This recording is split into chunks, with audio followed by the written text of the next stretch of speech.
Welcome to the Lost Birds Knitting Podcast. I'm Allison, also known as Lost Birds on Ravelry. On Instagram, I am Lost Birds Fiber. Hello, my name is Danielle, and I am also known as Bright D on Ravelry and Lady D Bright on Instagram. So come and follow me and whatever else, and Yes, see how it goes. You are more than welcome to follow me as well. Although I screen you.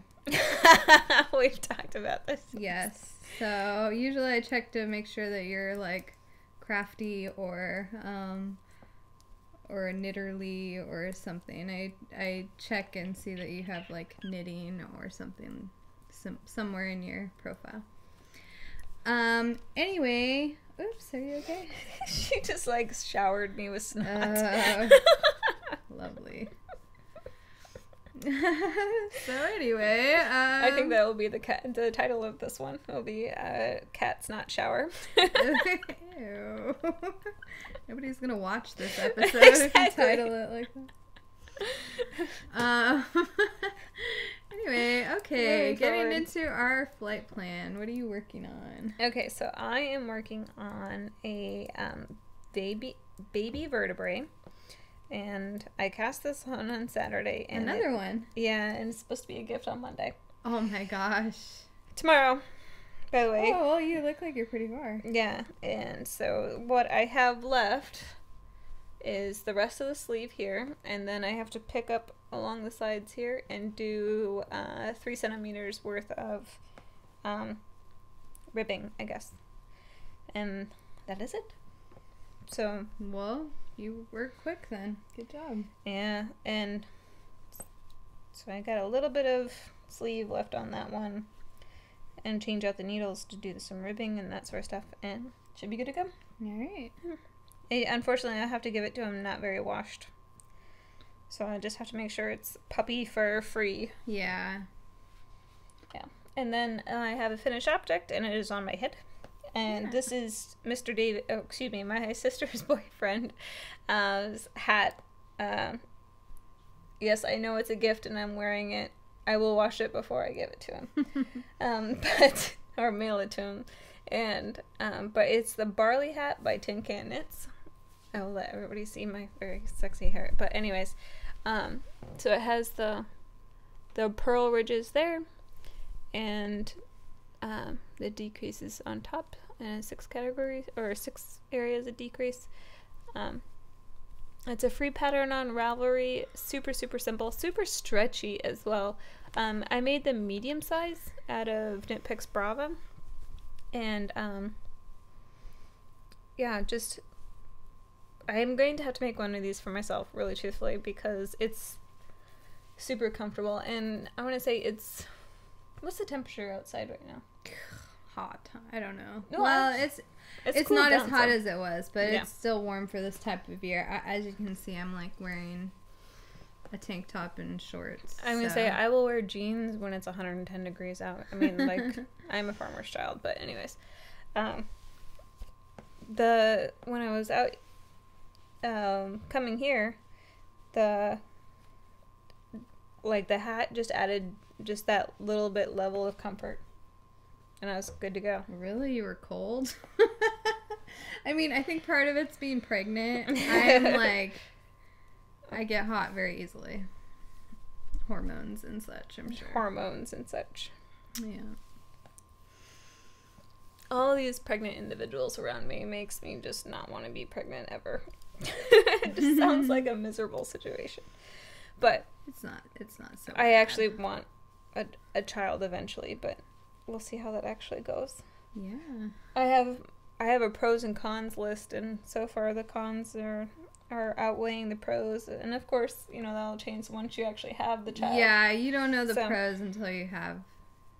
I mean, you can't know the pros until you have a kid, because of course you hear all the complaints, and you see the kids throwing a tantrum at the grocery store or whatever. So there was a bad one today at the commissary. Yeah. But anyways, side note. But that is the only things I've been working on. I have like an inch further done on my Witchy Woman socks by Knitterly Things. I didn't feel it worthy enough in order to come and put it on the podcast. So that's my story on that one. Hey, man, if I do like a couple rows, I'm like, see, I'm working on this. This counts. I would say if it was on a sweater, yeah, you'll see that. But since it's on the sock, and it wouldn't be that like noticeable. Yeah, I gotcha. Yeah. So is that all you brought? Yep, with you? that's all I got. Okay. Well, I have cast on these socks. I showed you guys the yarn last time, I think. This is, I do like the sparkly toe. I like it too. I don't know. I think it's fun. Not that you'll ever really see it that much, but, this is some yarn that I dyed. It's just a superwash merino nylon blend. And, yeah, so I cast these on, I got through the toe, attached the color, and I decided to put like a seed stitch stripe up the sides of the sock, just to help break up the variegation there. It's sort of inspired actually by although that's not seed stitch, that's garter. Yeah, it's garter. Sort of inspired by the barley hat. And she has other ones that are similar to that, doesn't she have like kind of a matching pair of mitts or something too? I don't know if there's mitts. I know there's socks. Are there socks? Yeah. Okay, so it's the barley hat and the rye socks, RYE. And it's part of the Tin Can Knits Simple collection. Right. I'm so glad I was able to say all that. Yeah, you have a good memory. I can never remember. But anyway, so I'm not following a pattern, but it is kind of inspired by that. So, and then, so I showed you, I had barely cast on the beginnings of this bag, right? And it is the Shift Tote, and the pattern is by Karen Daimler Lawrence, and it's a Knit Picks kit that was available at one time. I don't know if it's available anymore, but it uses chroma, worsted, and wool of the Andes. And I got it because I thought the bag was pretty, but I don't think I read anything about the pattern itself. And it is intarsia, and it involves splitting these two. So you get two different colors in the kit. You get two different colors of chroma. And you have to split each of these balls into numerous other smaller balls. So, by like color repeats or holy hot mess. So yes, this was my solution, and it is just a mess. Like, I don't even know how I'm gonna do this. Holy hot mess. So total, I think there are like 16 different little balls, and they are all getting attached at one time. So I wish you all the luck in the world. I know. I just as soon as I read that in the pattern, I was I almost thought about abandoning it, but I'm gonna stick it out one way or another. If I'm untangling yarn the whole time, whatever, I'm gonna figure it out. I'm gonna make this bag, and it's just all there is to it. I'm kind of confused right now, and why somebody would choose that way. I'm really confused about it too, other than I suppose there's no other way to get this effect, because each of these chevrons is a type of color is a different change. color. Yeah, it's a color change. So anyway, this is what I'm working with. I kind of like picked it up off the ground just now, so it's a little bit more tangled.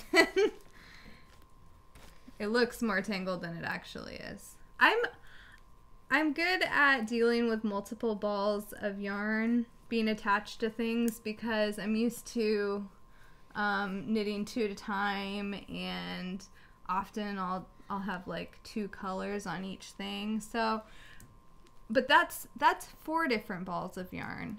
This is going to be 16. So, like I said, this was my solution. I was hoping to keep them kind of organized. I just took a Ziploc bag and I cut little holes in I reinforced it with tape, cut little holes, and hopefully that will kind of keep them separated a little bit. And then, so this is one color, and then this is another color. Again, I wish you all the luck in the world. That's all I gotta say on that one. So, we'll see. We'll see how much progress I make on this. You guys might be seeing this for a long time to come. It's just so unruly. Mm-hmm. Okay, so that's all I have going on right now because I haven't even finished like adding all these colors to it. It's just taking, first of all, separating those things into 16 equal balls of yarn takes a little bit of time. Now, did they want it equal by weight or yardage? She says roughly equal, so, but okay. I did weigh them out. And, so yeah, I'm still attaching all the colors. Anyway, did you go off course at all? The only off course that I did for my knitting that's here is that I didn't pick up an extra stitch at the armhole right here, like the instructions said to do. And so I didn't even realize it until I was here at the cuff. So I'm like, I am not ripping that out. Sorry, ain't gonna happen. Is it just so it just leaves a little hole then, you mean? Well, like there's supposed to be a little hole there anyways, just from where you separated for the sleeve. Because I mean, there's one here too, even though I picked up the stitch. It's just not as big. I see. But you'll have to go back and sew it up anyways. Yeah. So I had to do a purl 2 together when I was doing the rib, so I wouldn't have the, knit 2. Right. So it would be knit 2 and then 1 by 1 rib, knit 2, 1 by 1 rib. Gotcha. And it would just be awkward. So that is my only off course. How about you? Other than that hot mess that you have. Well, that is my off course, that hot mess. And so on top of just the fact that it's so many different colors going on at once, I didn't read this. I mean, I did read the pattern, but okay, does this ever happen to you where you read it and like somehow you translate it in your head as something completely different than what was actually written? This is what happened to me. And first of all, the bottom of the bag is supposed to be knit back and forth, and I joined it in the round somehow for some reason. And I think that's workable. Like, I can work around that. That's fine. And maybe it'll even be better because I won't have to seam it up. But then, for some reason, in my mind, instead of, like, just continuing on with the pattern and adding the colors, I decided to cast the colors on a new needle. And I don't know why. Like, I don't know why I would do that. So you gotta rip off it and then then I had started to cast them on a new needle, and then I had gotten like almost halfway through, and then I realized, what am I doing? I don't know this doesn't make any sense. So then I went back, looked at the pattern again, and I was like, yes, that doesn't make any sense. You're right. So then I started over again, attaching all the colors directly to the bottom where they were supposed to be attached. There you go. So that was my off course. And that brings us to our bird's eye view, our overview of the week. And of course it was Halloween this last Friday, which would have been Thursday in the States. And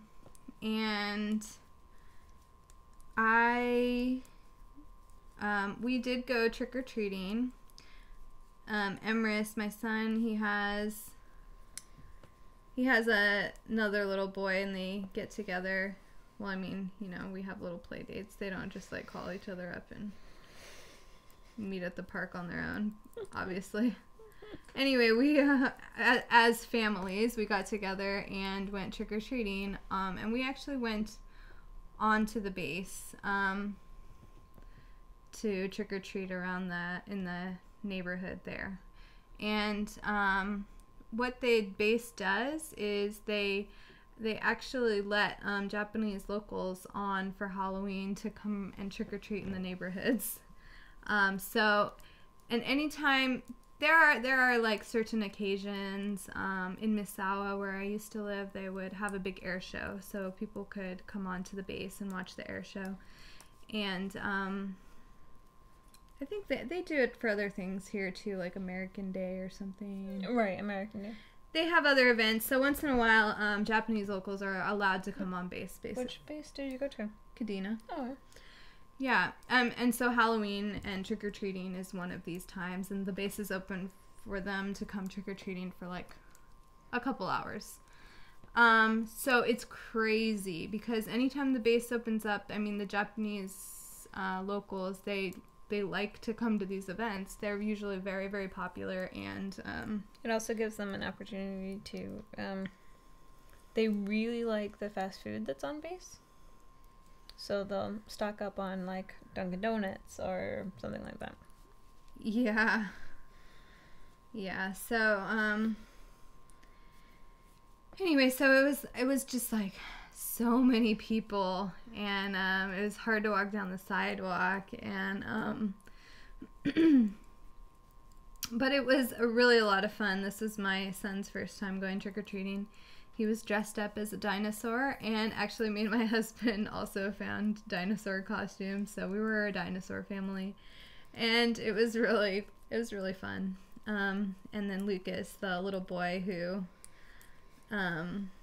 whose family we were with, he was a shark, and he had the cutest little shark costume. It was adorable, and they both had a ball.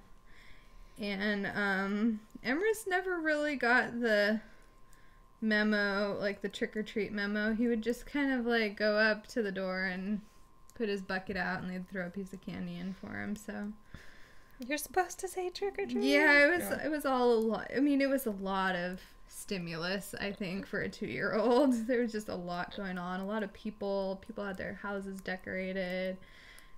It was just a lot. It was crazy. So we had a really good time, and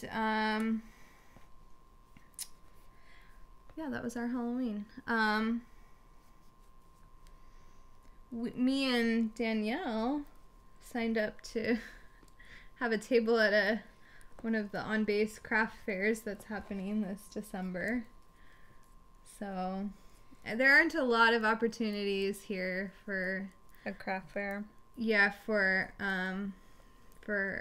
me to like sell items. Yeah, or anybody really to like sell craft items. So this should be fun. Should be it's for fun more than anything. I mean, I'm not expecting to like make a whole lot of money or anything, but I say if anything, I think I will make a ton of baby items. Hope to sell some and be able to give them as gifts. Yeah. Dual purpose. Yeah, that's a good plan. I think I want to make like, this is a craft fair that's happening at the beginning of December, so I want to make like Christmas ornaments, I think. Mm-hmm. And I don't know, other Christmas themed items. I don't know. This just happened, so I still gotta plan out what I want to do. But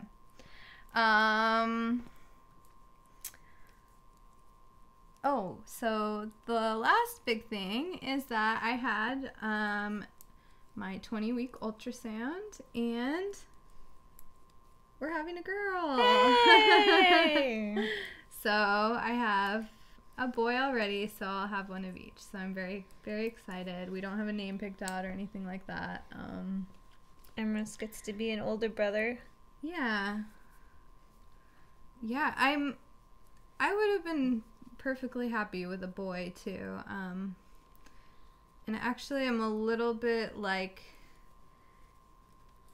I don't know, in my head, girls are just so different, and I'm gonna be like learning a lot of new things or something, so I'm a little bit apprehensive almost in that way, just because I'm used to having a boy. But it'll be fine.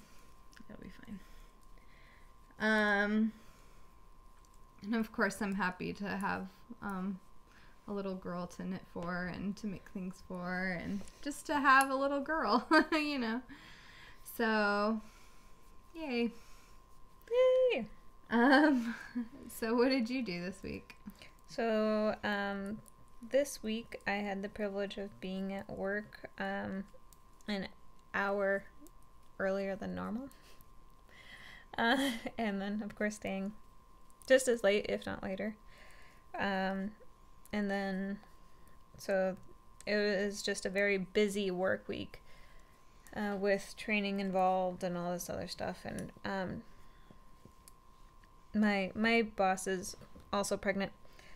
That's who I'm making it, the sweater for, and so we're really trying to get geared up and prepared for her maternity leave. So it'll be 6 weeks of me taking her or oh my gosh, acting in her stead. 6 weeks. And that's just like additional duties on top of your own? Oh, goodness.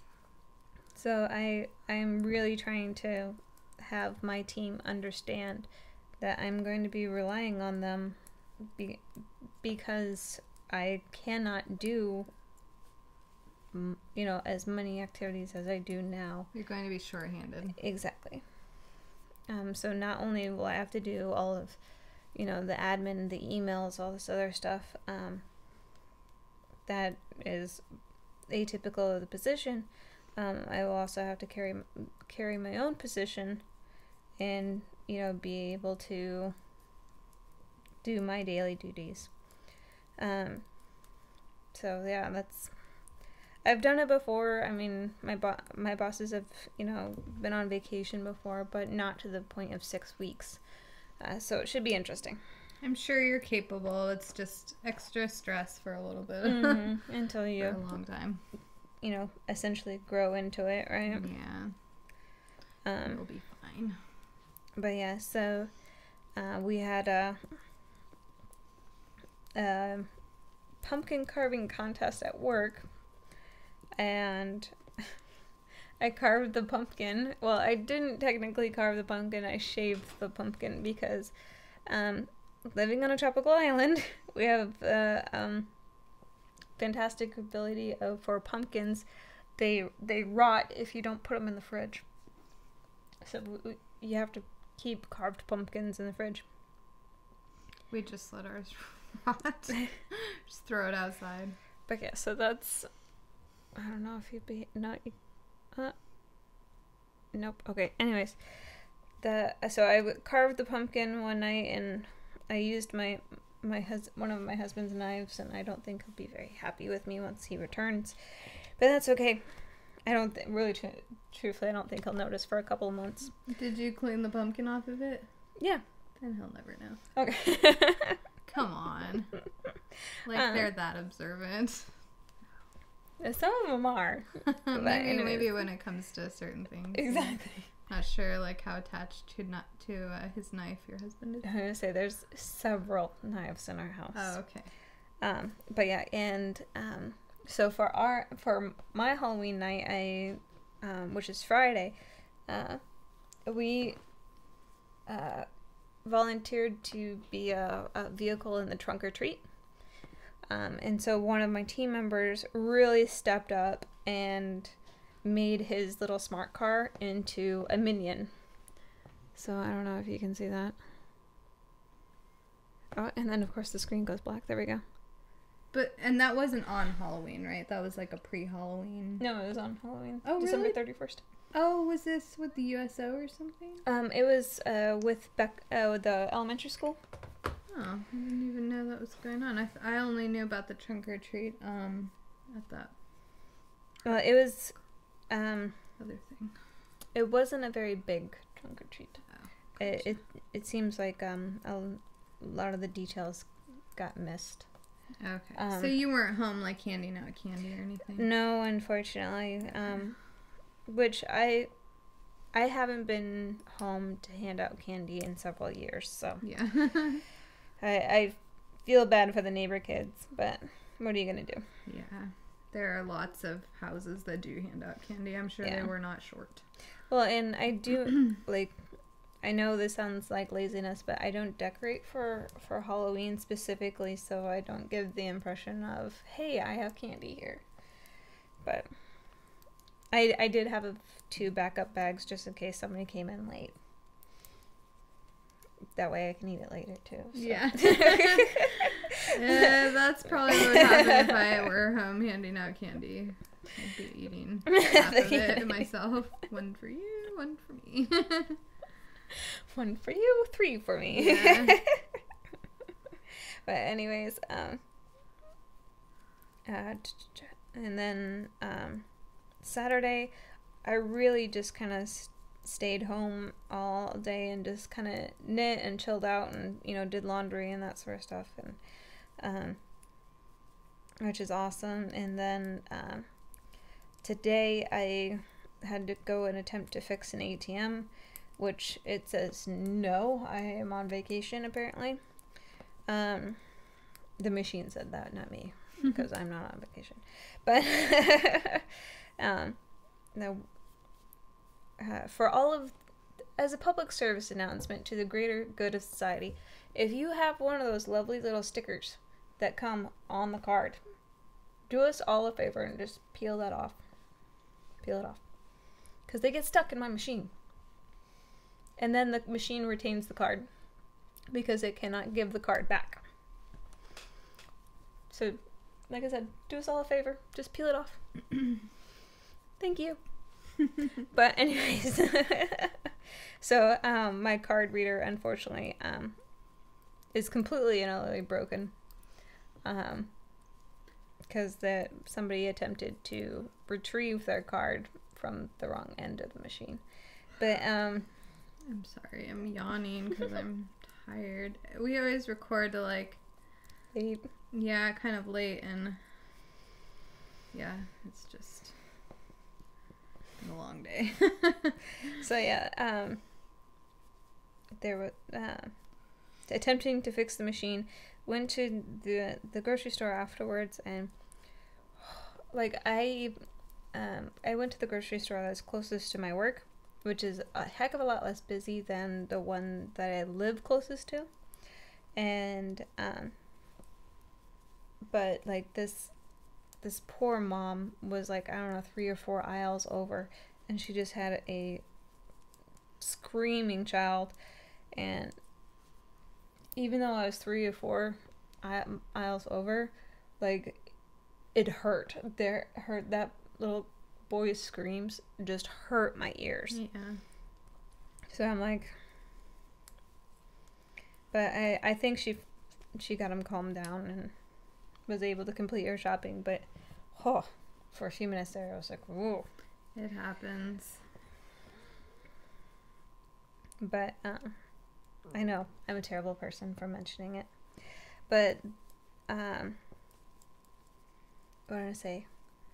And then for the rest of the day, I just kind of talked to my husband. I've been trying to talk him down from getting a iPhone 6.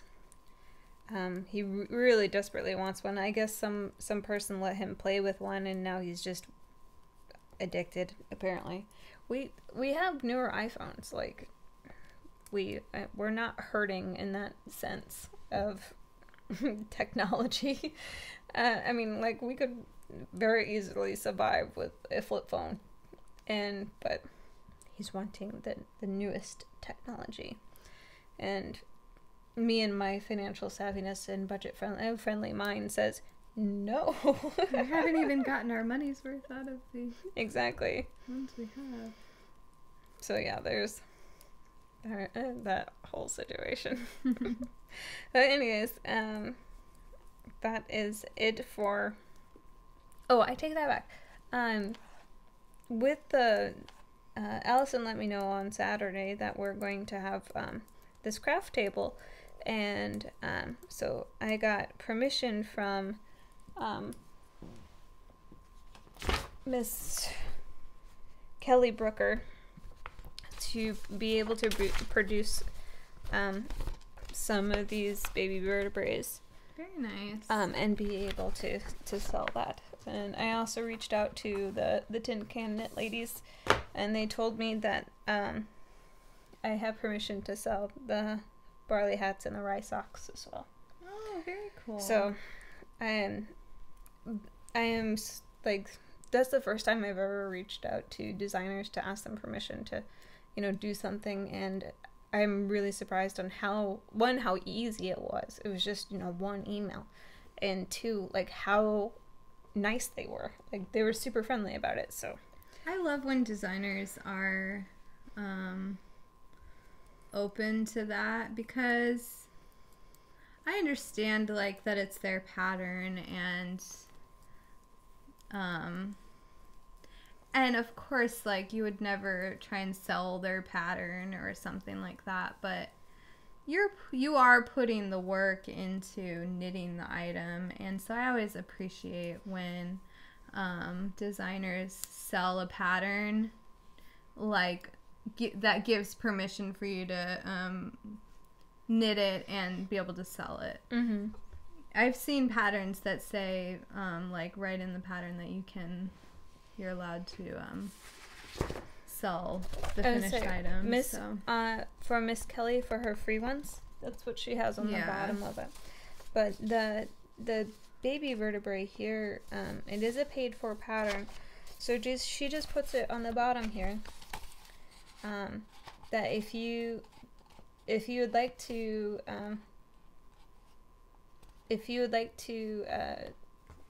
seek permission, essentially, to sell the finished to sell items. it, you just have to reach out to her and pay a licensing fee. Okay. And the licensing fee was nothing. Like, it was $20. So, I mean, you can make that back in just a couple of sweaters. So, at least I think it is. Yeah. Sure. And then you can make as many as you wish. Yeah. Copyright laws are so interesting. There's just, like, a lot of gray areas, I feel like, so it's always good to ask, even, well, and just ask if you're not sure. And this is international copyright laws, because Miss Kelly is in New Zealand, I do believe, and Tin Can Knits is in the UK. So, dealing with international waters. That's even more muddled. Oh, well, so cool. I hope you get some baby stuff done. Do you have any bird calls? I don't have any bird calls this time. Okay. I don't have any either. And I don't have any mail. Okay, so I talked to you guys last week for my mail call for the book Up, Down, All Around Stitch Dictionary. So I brought it this week. Here, let me see if I can find some good stuff. So like, here, we'll just bring one up. So this is a double page view, but they're not all like this. Normally they're just one page piece. Here, I'll just go like over here. There we go. So not only do you have the knit flat directions, but you also have the knit and round directions, as well as some of these are charted. So if you are uncomfortable with charts, if you want to test the waters on just like a little swatch, that would definitely be something to check out and that sort of stuff. But yeah, it has some great ideas in here. There's I do believe 5 or 6 different patterns also in here. Yeah, some really cute patterns actually. One of them is a full sweater, another one is a shrug. Let's see here. Mitts, scarf, stole, cap, another mittens, bed socks, a wash cap, and a cowl. Just to name a few of them, because there's a couple more in there. But yeah, you have your different kinds of ribbing in here. We have your eyelets that I showed you earlier.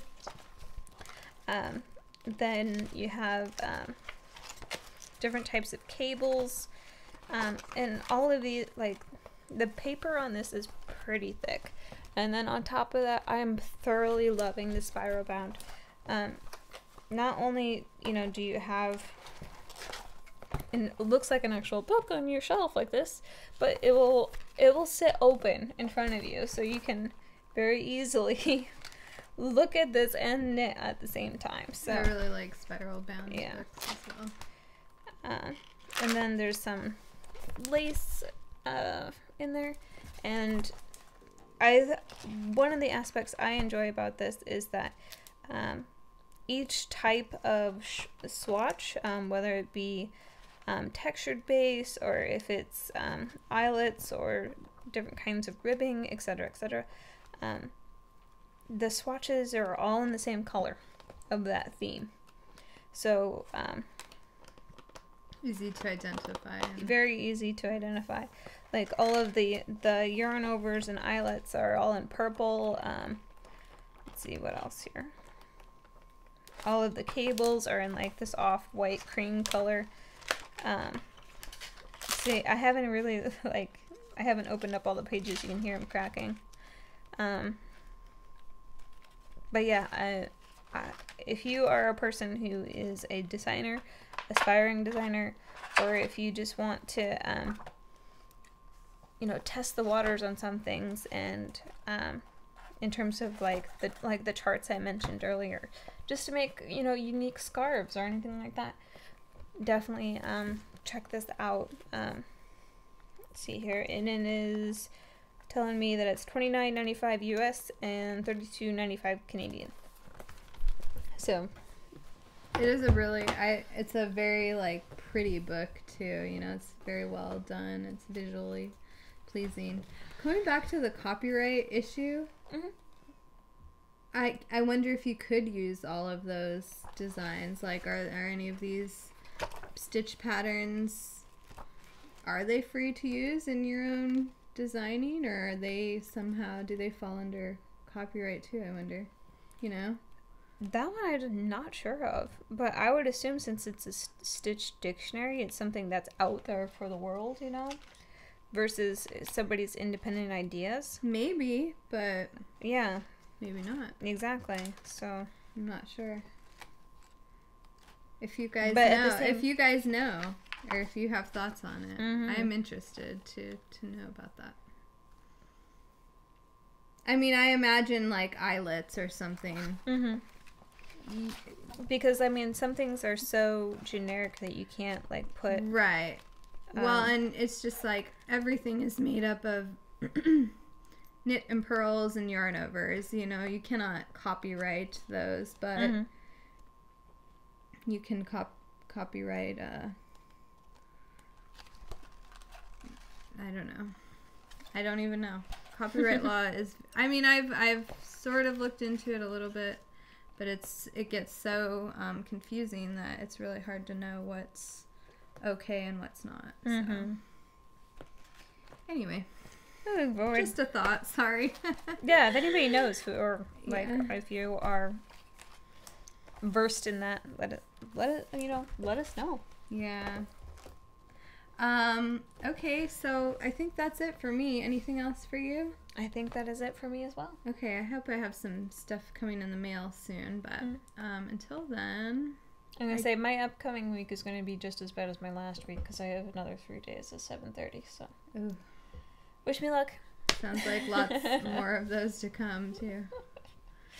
Alright, well, we'll see you guys hopefully next week. We're all caught up uploading episodes now.